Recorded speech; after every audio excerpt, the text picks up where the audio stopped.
Hello students, welcome to my YouTube channel. आज इस video में मैं आपको कराऊंगी क्लास 11th का बिजनेस स्टडीज़ का chapter 1 nature and purpose of business का। ये जो आपका टॉपिक है commerce, trade and auxiliary of trade. Yes, so students, ये जो आपका टॉपिक है क्लासिफिकेशन ऑफ बिजनेस एक्टिविटीज़, तो इसमें क्या था, इंडस्ट्री था और कॉमर्स था। हमने इससे पहले वाली वीडियो में इंडस्ट्री के बारे में मैंने आपको बताया था कि कितने टाइप की ये इंडस्ट्रीज़ होती हैं और primary industry, secondary and tertiary industry अच्छे से एक्सप्लेन करी है इन डिटेल्ड।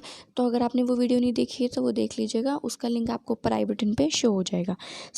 इस वीडियो में हम क्या मेनली देखेंगे, कॉमर्स के बारे में कि कॉमर्स में कौन सी एक्टिविटीज़ आती हैं। यस, और उन एक्टिविटीज़ के अंदर कौन सी सब एक्टिविटीज़ हैं। तो कॉमर्स को हमने किस में डिवाइड करा है, दो में, ट्रेड में और ऑक्सिलरीज ऑफ ट्रेड में।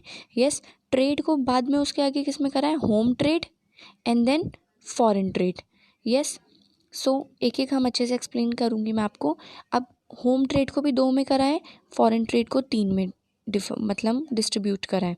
Yes, then auxiliaries of trade is distributed in transport, communication, warehousing, insurance, banking and advertising. Yes, it is distributed in 6 parts.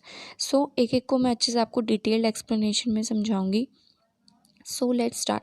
तो मेनली अब हम देखेंगे कि कॉमर्स जो ये टर्म है आपके लिए न्यू है, बिकॉज अब न्यूली आए हो, आपने ये सब्जेक्ट लिया है कॉमर्स। तो पहले मैं आपको बताऊंगी कॉमर्स का मीनिंग क्या होता है। कॉमर्स के अंदर ही आता है ट्रेड। यस, कॉमर्स क्या करता है, हेल्प करता है ऑल दोज एक्टिविटीज़ को जो इंश्योर करती है free and smooth flow of goods and services. Yes, producer है, वो गुड को क्या कर रहा है, बना रहा है। इंडस्ट्री है, प्रोड्यूसर है, वो बना रहा है कोई प्रोडक्ट। अब वो प्रोडक्ट हमारे कंज्यूमर तक पहुंच जाए तो उसमें जो बीच में एक्टिविटीज़ आती हैं उनको कहते हैं कॉमर्स एक्टिविटीज़। यस, अब कोई भी बिजनेस में कुछ भी इन्वॉल्व होगा तो वो सब कुछ कॉमर्स से ही रिलेटेड है। यस, प्रोड्यूसर कोई प्रोडक्ट बना रहा है और उन गुड्स को या उन सर्विसेज को हमारे कंज्यूमर तक पहुंचाना, उन सब में कॉमर्स हेल्प करता है। Yes, it consist of trade. अब इसके अंदर कौन सी एक्टिविटी आ गई है, ट्रेड आ गया है, and the activities which facilitate trade. अब ट्रेड हो गया जो क्या कर रहा है, कॉमर्स के अंदर आ रहा है। यस, और भी एक्टिविटीज़ आ रही हैं जो ट्रेड में हेल्प करती हैं। वो एक्टिविटीज़ कौन सी हो गई, ऑक्सिलरीज ऑफ ट्रेड, उन्हीं को हमने ऑक्सिलरीज ऑफ ट्रेड बोला है।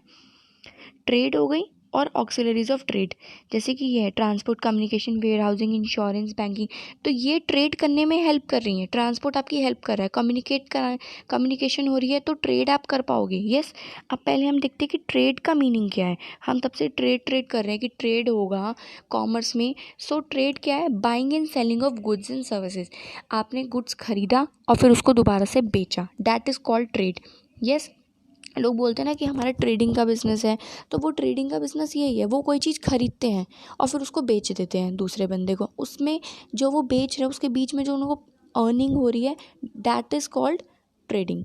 Yes, trade refers to buying of goods from manufacture से बाय किया and selling those to consumer को बेच दिया। The person who do trade are called traders, उनको ट्रेडर्स बोलते हैं। यस, अब इसमें ये होता है, मैन्युफैक्चर है, कोई इंडस्ट्री है, वो मैन्युफैक्चरिंग कर रही है, तो ये ज़रूरी नहीं है कि सीधा इंडस्ट्री से आपके पास ही पहुँच रहा है। उसमें बहुत में बीच में मीडिएटर्स भी होते हैं, वही ट्रेडर्स होते हैं। वो वहाँ से लेते हैं, आपकी स्टेट में लेके जाते हैं, पहुँचाते हैं, फिर उसके बाद किसी और पर्सन को भी देते हैं। बीच में बहुत सारे ट्रेडर्स होते हैं। Yes, buying and selling of goods is called trade. Yes, तो बहुत जो लोग ट्रेड करते हैं, खरीदते हैं और बेचते हैं, तो वो उनको क्या कहते हैं, हम ट्रेडर्स कहते हैं। अब ट्रेड हम बेसिकली दो टाइप का ट्रेड होता है। पहला कौन सा हो गया, होम ट्रेड, और इसको क्या कहते हैं, डोमेस्टिक ट्रेड भी कहते हैं और इंटरनल ट्रेड भी कहते हैं। Next is foreign trade, international trade और एक्सटर्नल ट्रेड। तो ये तीनों नाम आपको याद रखने पड़ेंगे एग्जाम में। होम ट्रेड के नाम से भी आ सकता है, डोमेस्टिक के नाम से भी आ सकता है और लेकिन तीनों के मीनिंग एक ही है। होम ट्रेड, घर में ट्रेड, घर मतलब हमारी कंट्री के अंदर, ये पूरी कंट्री हमारा घर है। यस, तो कंट्री। डोमेस्टिक मतलब अंदर, डोमेस्टिक में। यस। और इंटरनल का मतलब भी क्या होता है, अंदर। तो तीनों का सेंस एक ही बन रहा है। तो होम ट्रेड, डोमेस्टिक ट्रेड और इंटरनल ट्रेड, तीनों का मतलब क्या है कि हम अपनी कंट्री के अंदर जो ट्रेड करेंगे, जो सिर्फ हमारी इंडिया है कंट्री, तो हमारी इंडिया के अंदर ही जो ट्रेड हो रहा है, बाय और सेल हो रहा है, वो क्या हो गया, होम ट्रेड। अब फॉरेन ट्रेड क्या हो गया, हम कंट्री से बाहर भेज रहे हैं, वो क्या हो गया, फॉरेन ट्रेड हो गया। उसी को हम बोलेंगे इंटरनेशनल और उसी को हम बोलेंगे एक्सटर्नल, बाहर। यस। अब हमने कोई चीज़ हमारे इंडिया से यूएस भेजी है, तो वो क्या हो गया, फॉरेन ट्रेड हो गया। यस। बाहर, कंट्री के बाहर हम ट्रेड करेंगे, कंट्री के बाहर हम सेल करेंगे या कंट्री के बाहर से हम परचेज करेंगे, तो वो क्या हो गया हमारा, फॉरेन ट्रेड और इंटरनेशनल ट्रेड। नाउ अब हमने देखा होम ट्रेड। अब होम ट्रेड को हम अच्छे से समझेंगे, होम ट्रेड के अंदर क्या क्या आता है। यस।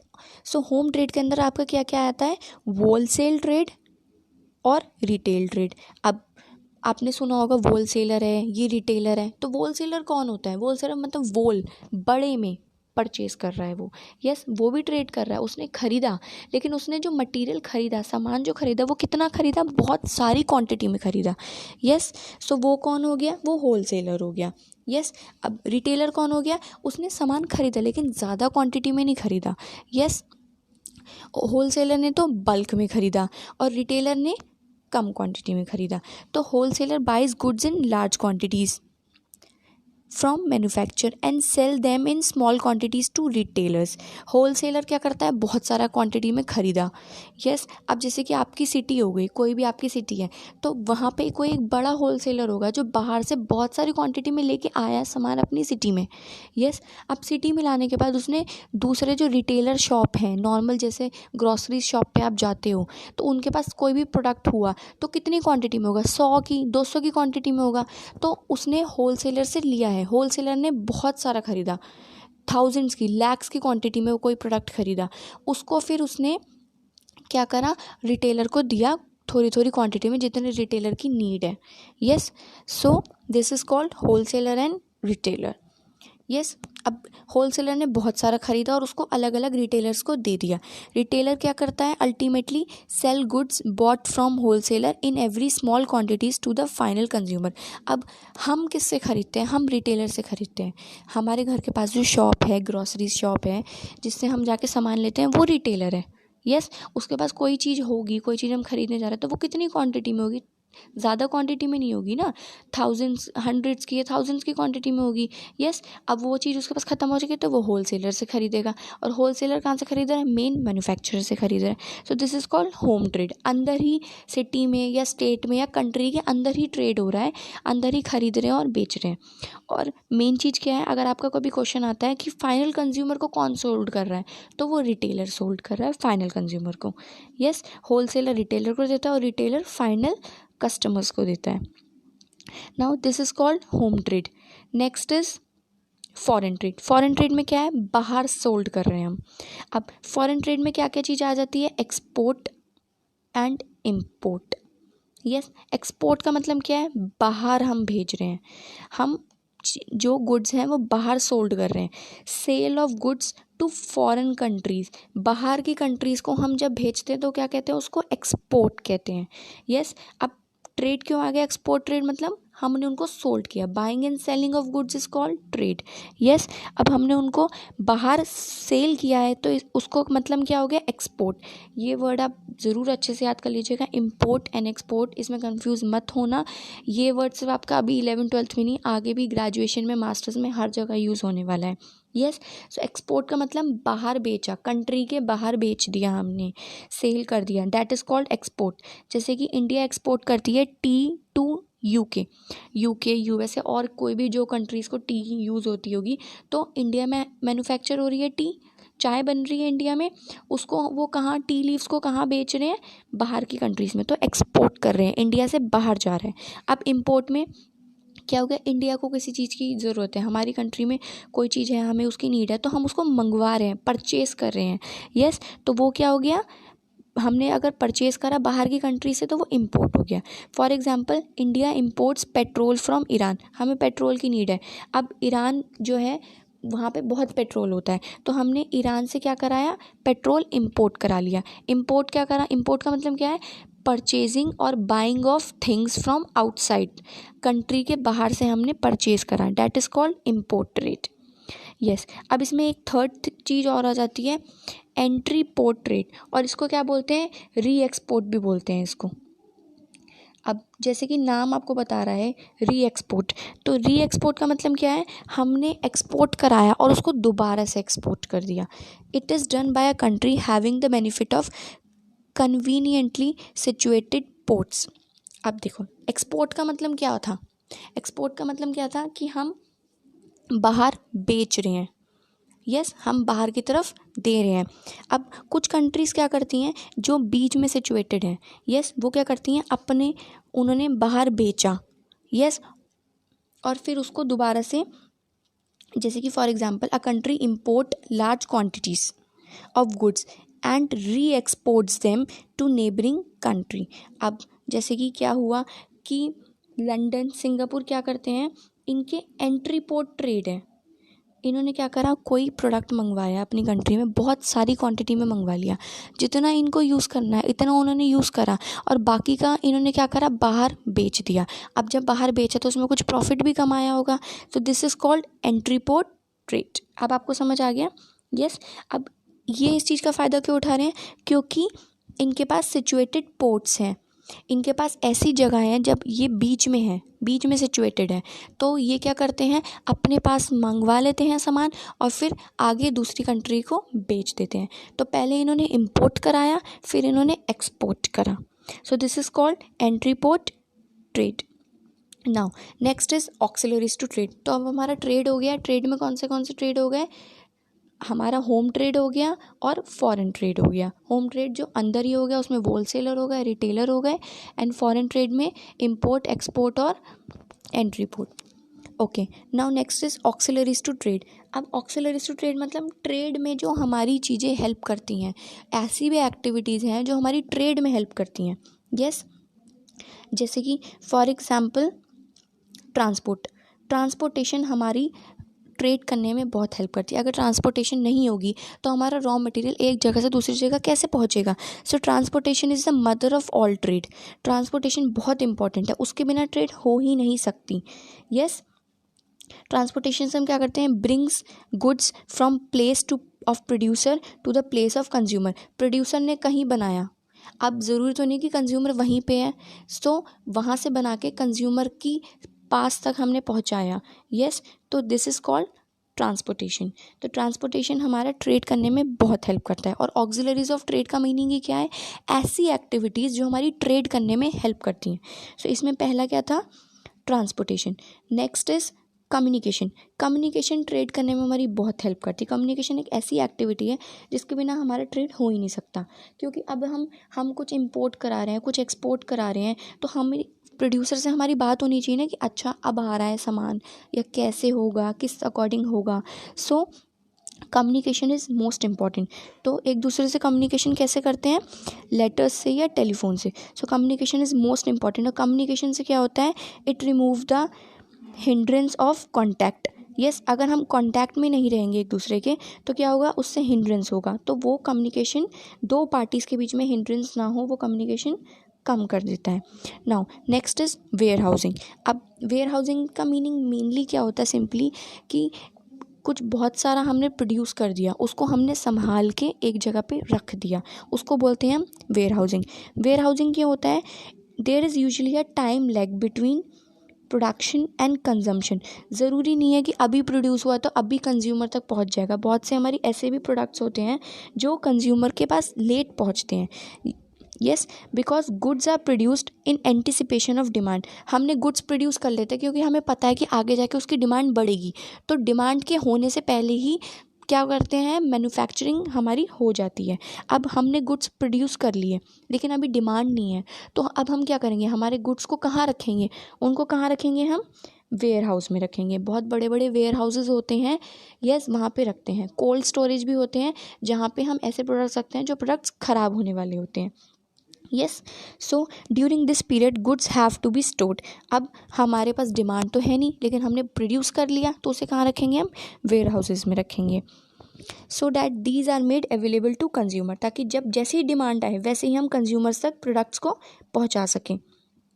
सो गुड्स को हम अच्छे से वेयर हाउसेज में रखते हैं, और वेयर हाउसेज को क्या कहते हैं, स्टोरेज भी कहते हैं।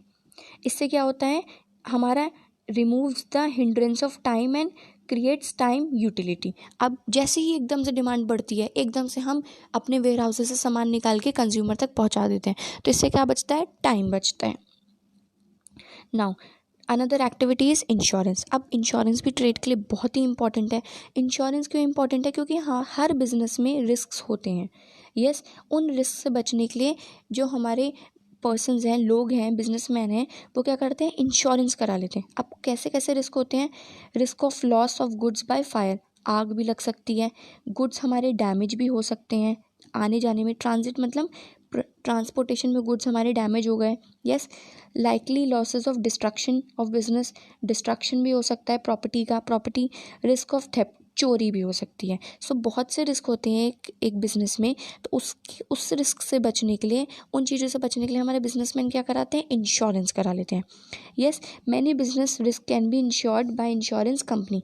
इंश्योरेंस कंपनी क्या करती है, उनको हेल्प करती है। जब उनका अगर कोई चीज़ ट्रांसपोर्टेशन में टूट गई, तो उसका उन्होंने पहले ही इंश्योरेंस करा लिया, ताकि अगर लॉस होता है तो इंश्योरेंस कंपनी उनको पे कर देती है। सो insurance is very important for business and for trade. In case of foreign trade, अब जैसे फॉरेन ट्रेड हो रहा है, कंट्री से बाहर सामान जा रहा है, तो रिस्क सबसे ज़्यादा होता है, risk is much more in that case. Yes, so insurance removes the hindrance of risk and greatly facilitates home trade and foreign trade. तो ट्रेड के लिए इंश्योरेंस तो बहुत ही इंपॉर्टेंट है। Now next activity is banking and finance. Banking और finance भी बहुत support करता है। अब कोई भी प्रोडक्शन के लिए बहुत सारा हमें फंड्स चाहिए होता है, बहुत सारा पैसा चाहिए होता है, तो बिजनेसमैन फंड्स कहाँ से लेते हैं, बैंक से लेते हैं। यस, तो वो लोन लेते हैं बैंक से। No business is possible without adequate finance. उनको पैसा चाहिए, फंड्स चाहिए, तो funds are needed by all the producers, सबको चाहिए। Yes, so bank and finance activities companies greatly facilitates trade by providing timely finance to producers. तो bank हैं और बहुत सी फाइनेंस कंपनीज भी हैं जो क्या कराती हैं, मनी प्रोवाइड कराती हैं, फंड्स प्रोवाइड कराती है प्रोड्यूसर्स को। यस, प्रोड्यूसर्स को, ट्रेडर्स को and even consumers to buy goods. जैसे कि आप लोन लेते हो बैंक से, आपको कुछ घर खरीदना है या आपको कार लेनी है, तो आपने व्हीकल के लिए व्हीकल लोन लिया, सो वो आप कंज्यूमर हो ना, आपने लोन लिया तो बैंक ने प्रोवाइड कराया ना। यस, ट्रेडर्स भी लोन लेते हैं ताकि वो गुड्स को परचेज कर सके, and even the producers. So role of bank is still greater in case of foreign trade.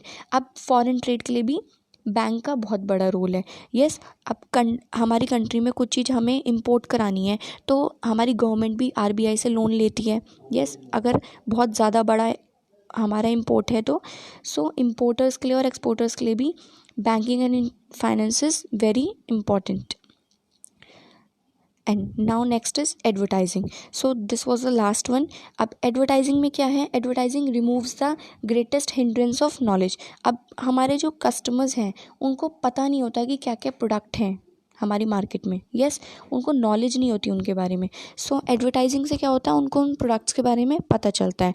So advertising creates information और knowledge utility.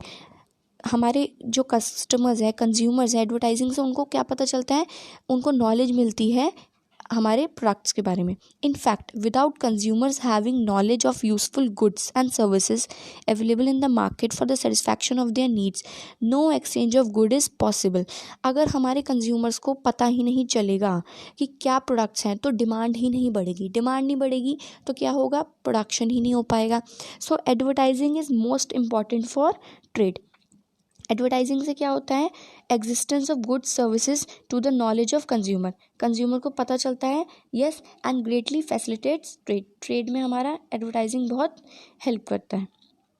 So students, this was all for this video. अगर आपको मेरी video पसंद आई हो तो please like my video and share and subscribe my channel. Thank you.